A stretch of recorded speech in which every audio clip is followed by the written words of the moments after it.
And welcome back once again to another part of No One But You. In the last part, we had some serious confessions between two of our budding lovebirds, and a little bit of just sort of general japery towards the end, which was really nice and really refreshing. However, there's still a lingering, end that I can see possibly happening. So, things are... I'm not going to say you're going to stay very happy for very long. We're going to find out. Hopefully not too soon. Let's see if we can have some happiness for a little bit, because these last couple of parts have not been good for me. That's for darn sure, and I don't know about you guys, but... oh boy. Alright. With another school day having passed without incident, I slept with welcome ease, plagued by not a single negative thought. Between the uninhibited excitement Megumi showed during summer break and the depression she began to suffer under Mr. Ketsuna's reign. Restful nights like this last night appeared to be a thing of the past. I thought for sure that my life would henceforth be one dramatic event after another, spurred by my relationship with my stalker/class rep. But since the moment Megumi confided in me, "Good morning, Hideaki," Megumi has seemed like a new person. "Morning, Megumi. I see that you remembered your pills this morning." "My pills?" "Usually you'd have jumped on me from behind, screamed in my ear, and given me a heart attack by now. The fact that you haven't means that you must have remembered your meds." "Hey, I did those things out of love." Her love of scaring the living daylights out of me? "At any rate, those days are behind me now. I told you already, didn't I? I'm done pretending to be someone I'm not." Since Megumi was resolved to stop living in her deceased sister's shadow, her behavior has steadily changed. She's been more defiant, particularly towards Mr. Ketsuna, more soft-spoken and mellow around others, and even less demeanoring. Thanks to Megumi's decision to turn her life around, I finally have a sane girlfriend. You told me, alright? I wasn't sure what you meant, but you definitely told me. "That's right. So how do you like the new Megumi? Or rather, the old Megumi, not the real Megumi. No, the real Megumi. Oh my. Looks like... look who's having the identity crisis now. I love the old, new, real Megumi. She's everything I liked about last month's model, but with most of the bugs sorted out." "Bugs?" Oh, that's a problem. I realize that Megumi isn't into video games, but not even knowing what a bug is, that's a basic computer terminology. Or maybe it's because in Megumi's vocabulary, the term bug refers solely to secret recording devices. Never mind, I was just being a smartass. The point is, I love the new you, Megumi. Deciding to be true to yourself is the best decision you've ever made. Oh, Aki, you sweet talker. If we weren't at school right now, I'd just eat you up. Well, that's one part of Megumi that hasn't changed. Not that I'm complaining. But that'll have to wait until later. Right now, we have a double date with some textbooks. Yeah. Of all the things about herself Megumi could have changed, why was her passion for schoolwork spared? Not spared. If we have one more self-study lesson together, I think I'm going to cry. Aw. Our first 3 classes for the day passed by quickly, providing little amusement and interest to those present. We all kept our eyes on our textbooks, paid attention, and neither provoked nor caused any problems for our teachers. It was just another regular day in the life of a regular high school student. It's strange to think that I'd miss days like this. I used to crave excitement, hoping that my boring high school life to somehow change, for things to become interesting.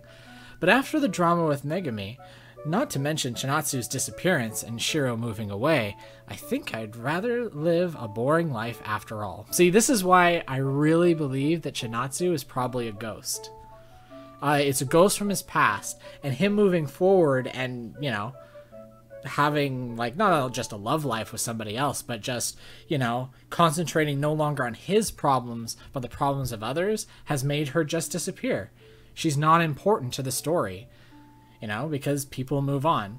Like, Shiro, on the other hand, that is something that I'm worried about, you know, like, owing people money is a bad thing, and my god, they will if you get it from the worst of people, the worst of outcomes can happen. While students continued to leave the classroom, I kept a cautious eye on our teacher, Mr. Ketsuna. If there was one person capable of wrecking the peace I so craved, it was him, the very man responsible for ruining Megumi's life. But even as Megumi bid me goodbye as she headed for the student council club, Mr. Ketsuna showed no signs of approaching her. Throughout the lesson, he didn't call on Megumi at all. He didn't address her outside of calling the roll. He didn't ask her for her help, and generally seemed to be avoiding her. If I didn't know any better, I'd say he'd actually given up. "Ah, Hideaki, please hold a moment." Just as I prepared to leave the classroom myself, Mr. Ketsuna approached me. "Yes, sensei?" Mr. Naoto, I was hoping I could speak to you in private for a moment." "Huh? He wants to speak to me in private?" "Sir, I'm flattered, but you know I don't swing that way." "Mr. Naoto, I'm being serious here." "So am I. I even have a girlfriend." "I'd ask if you wanted to meet her, but she seems to hate your guts." Mr. Ketsuna sighed, and I refused to play along. "Actually, Mr. Naoto, your girlfriend is the one I want to talk to you about." "I'm shocked. Please, Mr. Naoto, I need your help getting through to her. Miss Hinohara hasn't been acting like herself lately. As her teacher, I'm worried about her. You seem like a decent, responsible young man. I was hoping you could help you kill her." Mr. Ketsuna's eyes widened in shock at what I said. The knowledge behind my words was something none of the students here should know about, bar one. A random student from his class should have no idea about his past. But as Mr. Ketsuna remembered he was speaking to, his eyes narrowed, and he regained his calm. "So, she's still telling people that, huh? I really will need to talk to her." Ketsuna mumbled underneath his breath, too low for me to hear. He seemed angry yet in control, quietly deciding upon his next course of action. "Sensei?" "Oh, right, Mr. Naoto. Please forget about our conversation just now. I won't be requiring your assistance after all." Uttering those hurried words, Mr. Ketsuna returned to his desk, grabbing something from the top drawer before he finally left the classroom. Ooh, that was kind of a bad mood on Hideaki's part. Very similar to how Megumi enticed him into killing, or into losing his cool and accidentally killing Hitomi. Ooh. Following Mr. Ketsuna's abrupt departure, I completed my final class for the day in silence, and school came to an end. Megumi and I walked back to her home together, swapping roles as she escorted me home. Safely. I protested at first, saying that I should be the one to see her off, but knowing Megumi's legendary obstinance, I never stood a chance. Well, here we are. Home sweet home. Yep. One of us, that is. For now. But our time will come, Hideaki. Just you wait and see. Yeah. Anyway, this is my stop, so aren't you going to invite me in? Yeah, I'll see you tomorrow, huh? I invite you in at this time of night? Why not? I promised I'll be quiet. Your mother will never even know I was here. It's scary to think how many times Megumi could have been here without my knowledge. But sleeping over on a school night would be bad, right? So, some other time, maybe? Saturday it is, then. I'll make sure to wear my sexiest underwear. You do the same, okay, Aki? Megumi's sexiest... No, wait, that isn't what I... Sweet dreams, Aki. By the time I had gotten my mind out of the gutter, Megumi had already begun to walk home. Well, Hideaki's gonna get laid.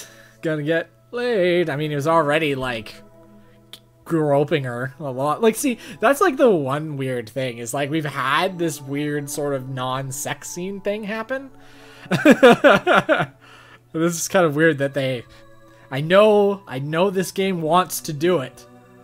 It's gonna do it at some point. On that night, despite my recent inclinations to go to sleep early, I found myself wide awake.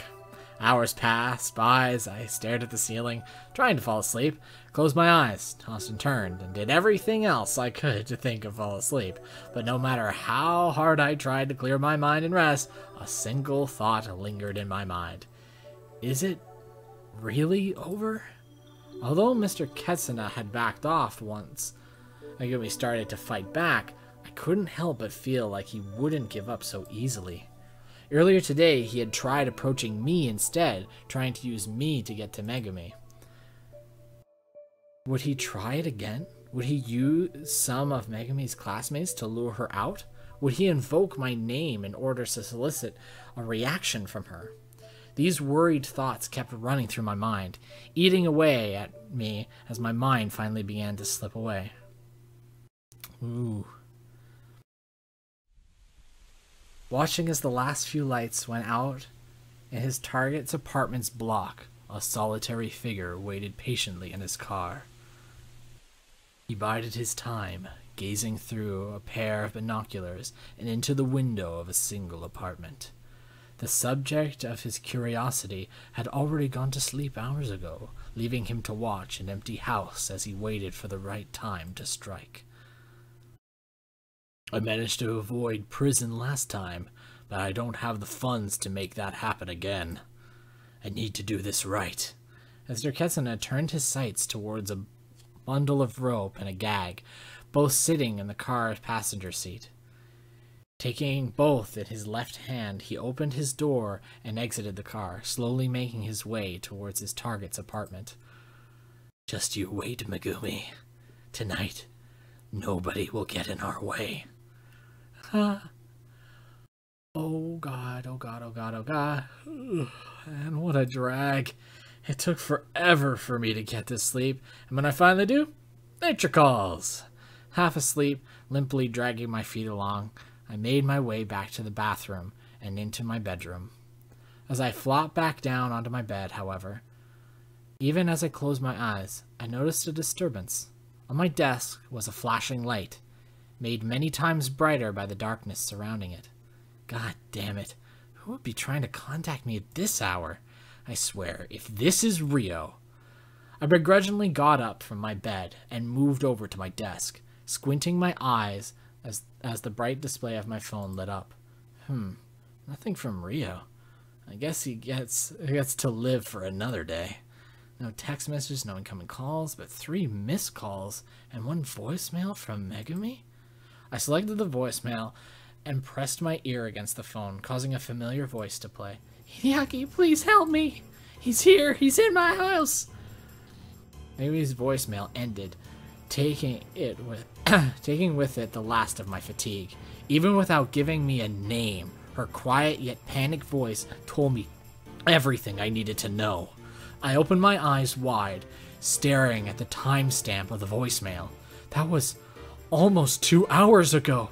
Oh no. No, no, no, Megumi! Without bothering to change clothes or even put on shoes, I ran from my house faster than I would have thought possible. I sprinted down the street with only a single thought on my mind, desperately running towards Megumi's apartment. Damn it! I knew this wasn't over!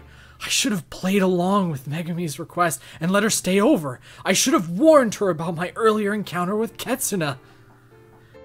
Now, because of me, Megumi is... I made it to Megumi's apartment block in record time, ignoring my ragged breathing and weary legs as I sprinted up the staircase. I ran straight to Megumi's apartment and threw open the door, unlocked, letting myself inside. Megumi! Megumi, where are... There you are, Aki. I was beginning to think you wouldn't make it. As I screamed Megumi's name, a familiar presence appeared before me. Standing in front of me was Megumi, the girl from whom I received a distress signal 2 hours ago, holding a knife in her hand. At her feet was... Is that... Is that... what? Speak in proper sentences, Aki. I held my hands over my mouth and suppressed the urge to vomit as I looked down at the bloody corpse at Megumi's feet. Though his face was scarred and bloody, shredded until a lump of flesh could no longer be considered a face, the body in front of me, without a doubt, belonged to Mr. Ketsuna. Megumi, this... What happened here? I don't understand. Aki? What's wrong? Why aren't you coming closer? You don't have to be afraid. He can't hurt anyone anymore. Oh gosh. I made sure of it. Megumi stared at me with blank, lifeless eyes, as though the corpse at her feet didn't mean a thing. She just kept clutching the knife in her hand, prepared to hack and slash whoever dared walk through her door. Megumi, put the knife down, okay? You said it yourself, right? He can't hurt anyone else. Or anymore. So why don't you just... I wish I could, Aki. I really wish I could. Megumi's smile disappeared, and she tightened her grip on the knife. What are you talking about?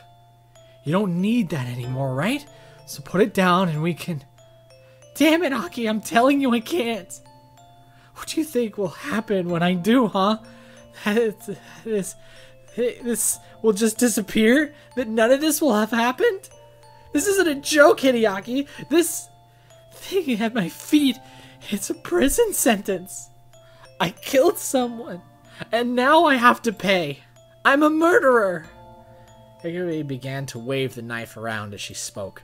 Although most of the blood had dried a long time ago, specks continued to fly off, painting her kitchen a deeper shade of red. 'Cause murderers need to be punished. Megumi's voice reverted to a whisper as she looked towards the corpse at her feet. He needed to die, Hideaki. The man who killed my sister needed to die. But now, I'm just like him. I committed the exact same sin. So if death was the only thing that he had to look forward to, then... Megumi's grip loosened, but she still failed to drop the knife. With nothing but death on her mind and a fresh corpse at her feet, Megumi's options were limited, and there was no ideal way out. Megumi, you can't mean that. You were defending yourself, right? You had no choice. This is nothing like what happened with your sister. You aren't even remotely similar to that scumbag. Even if that's true, I can't live like this. I'm a killer, Hideaki. The thing I hated most. Even if he deserved to die, it wasn't my decision to make. Whether people forgive me or not doesn't matter. It's something I'll have to live with for the rest of my life. There's no going back from this, Hideaki. Can't you see? No matter what I do, my life is over. No, that's not true. You should... I should what, Hideaki? Oh, Jesus. Now, I'm not going to be an asshole and end the part here. You should turn yourself in. Running away is not the solution. Facing the problem is.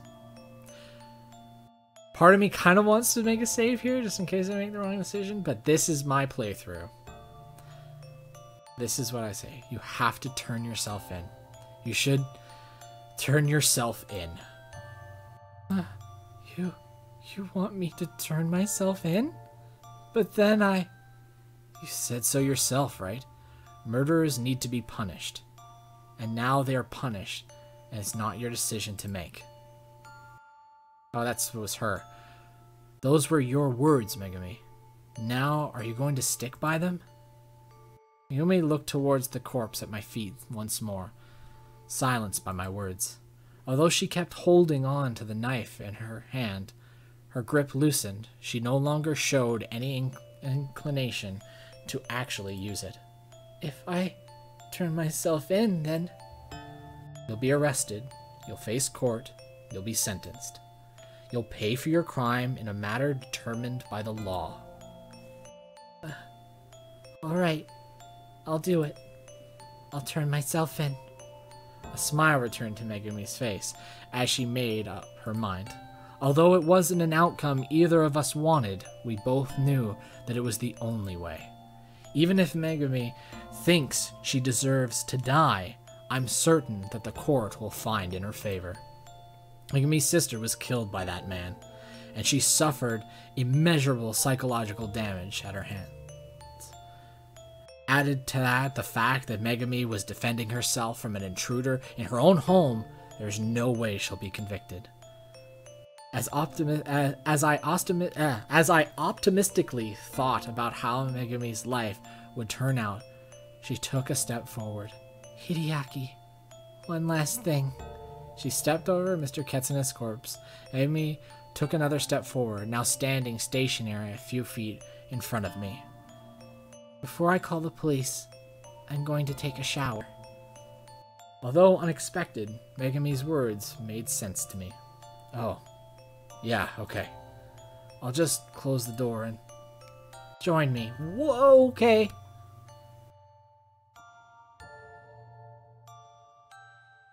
Okay, now, I kind of get the idea that she may think that this is the end for her. But do not do this game. She just killed someone.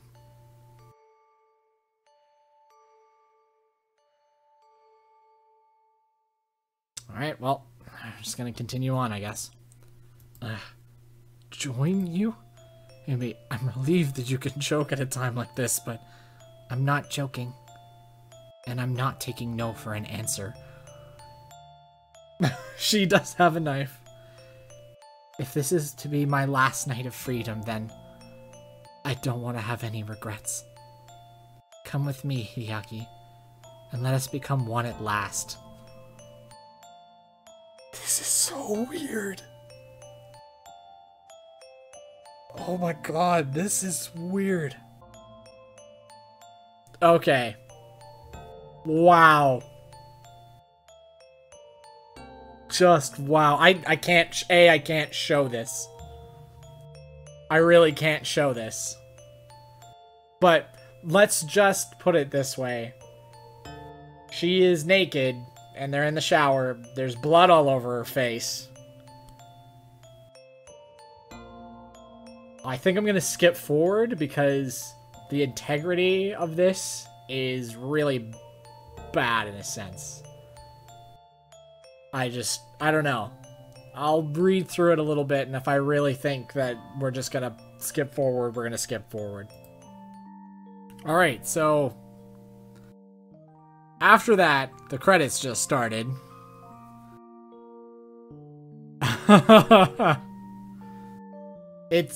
That felt really inserted, actually, to be perfectly honest.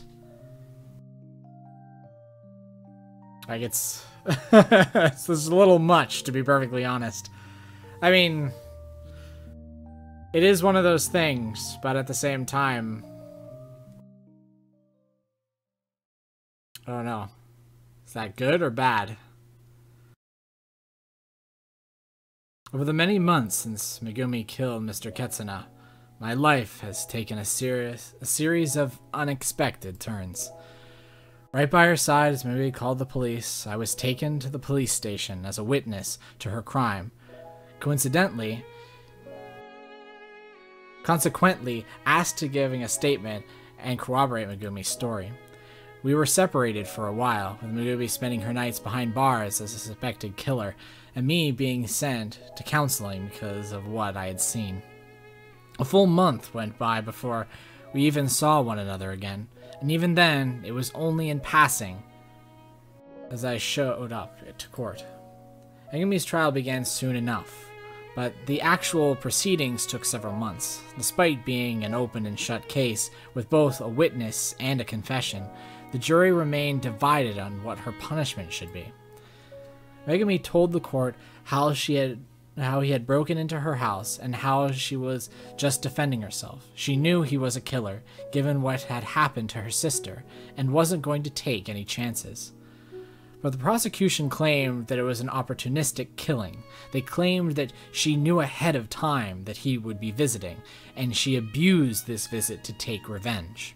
Fortunately, although Mr. Ketsuna had indeed faked documents ahead of time to explain that he was at Megumi's apartment in case he was caught, his time of death and security cameras both placed him at the scene very late at night. Finally, I showed the court the video I had taken of Mr. Ketsuna harassing Megumi in the student council club room, and there wasn't a single juror remained who thought she was guilty. Today, 7 months after Megumi was taken into custody, she had finally been found not guilty. Megumi will still need to attend counseling and will be forced to regularly report in to the local police station to verify her whereabouts, but nonetheless, she is a free woman. So now, on her first day back in society, Megumi and I will be meeting once again, an event which we were both beginning to think would never happen. We won't be able to stay together long. Even after being found not guilty, Megumi still has responsibilities to the court. For today, just seeing Megumi a free woman will be enough. Aww. By the time I had arrived at the cemetery, Megumi was already there. Kneeling down on the ground and praying, Megumi remained vigilant in front of her older sister's grave. Of all the places Megumi could have gone to celebrate her freedom, she chose to visit Hitomi's grave. Even if Megumi had decided to stop living in her deceased sister's shadow, I guess Hitomi will always be a part of Megumi, whether she likes it or not. Quick sniff. Yeah. Hitomi. Despite the brave face she had initially been wearing, Megumi soon showed her true feelings.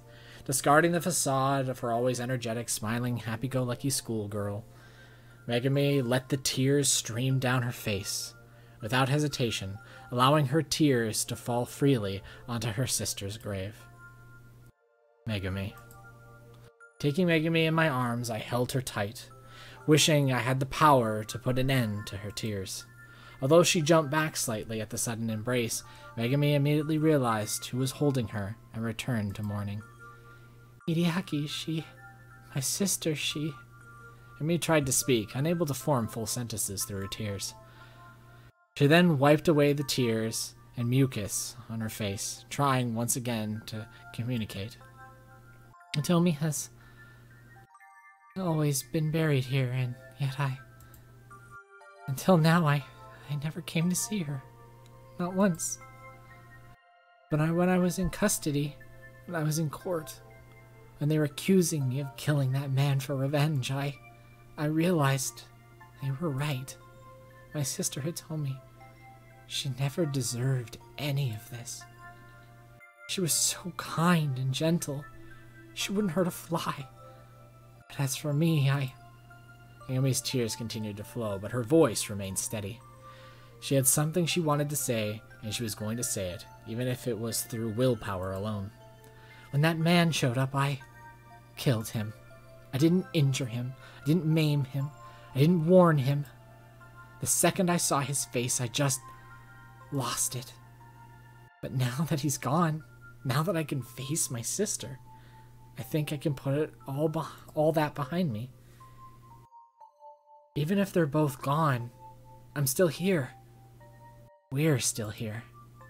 And from now until the day I die, as long as I have you beside me, that's all I'll ever need. Wow, that ends abruptly. Jesus. So that was Megumi's path. I don't really particularly want to get into too much at the end of this. And I excuse the fact that this part is probably going to be about 40 minutes long. But this is something that visual novels do a lot. And it's difficult to sort of like put everything into perspective. Like, obviously I could see this whole killing of Mr. Ketsuna coming from a mile away. Obviously. As soon as you learn about the past and all that, you realize it has nothing to do with you. And obviously, if I chose to run away, she probably would have just come up and stabbed me. Or, like, she would have stabbed herself and killed herself. So, I chose right. That was definitely the good ending. But the closure of it was very, very bad. Like, that ending scene where she feels like she can get over everything, and there was no closing statement from him, from Hideaki. It just sort of ended, you know, like, it's a little disappointing. And the sex scene didn't add anything. Like, to give you a brief summary of what it was pretty much them doing it in the shower, and her thinking this was her last day on the planet, so she wanted him to just, like, do her until she went crazy, you know? And it was just sort of like, I don't know, maybe there's some sick satisfaction out of that, but it is hardly the time nor the place for that. And that breaks the tension. That breaks a lot of what this represented, and that to me is a terrible story writing tool. Now, if we looked at it in sort of like semblance, then yes, there are some positives to that. There's also, but the problem is that it has nothing to do with her character. Now, I don't know if that's supposed to be there, because it really looks as if you could just take it out and there wouldn't be any problem. It's just they had no time to put a sex scene in, so they just did it at the end, which is really, really bad. And it sours it for me. That actually ruined that route for me, in a sense. Because we pretty much got absolutely no closure with Rio or Yui or anything. And obviously we were her friend, but so was everybody else too. You know, like... And this all happened very, very quickly, too. There was no build-up or anything like that, especially after how long the opening was to this. That leaves me on a sour note. I have to admit, I am not very happy with that ending. But regardless, let me know what you guys think about it in the comments. Obviously, I'm not going to show. I've already cut it out, so you didn't even see it, but yeah, no. Play through the game yourself if you have the chance to. It's really, really good. I'm definitely going to go through the other girls' paths. Specifically, Chinatsu seems like a really interesting one, because I think her path is the true path, in a sense. Every visual novel has a true path. You know, there's all these girls that you can fall in love with, but there's only really one true one that you can. And Chinatsu seems to be that one. So, in the next part, we will decide on who it will be. Actually, maybe I'll just leave it up to you guys. Do you guys want to see Shiro? Do you want to see Chinatsu? Or do you want to see Yui? I also hear that Rio is a path. Please don't make me do that. I don't really feel like that. If you do choose that, I probably won't, and I'll just pick whoever I want. But now that I said that, it's a challenge, isn't it? Anyway, take care, guys. Stay frosty.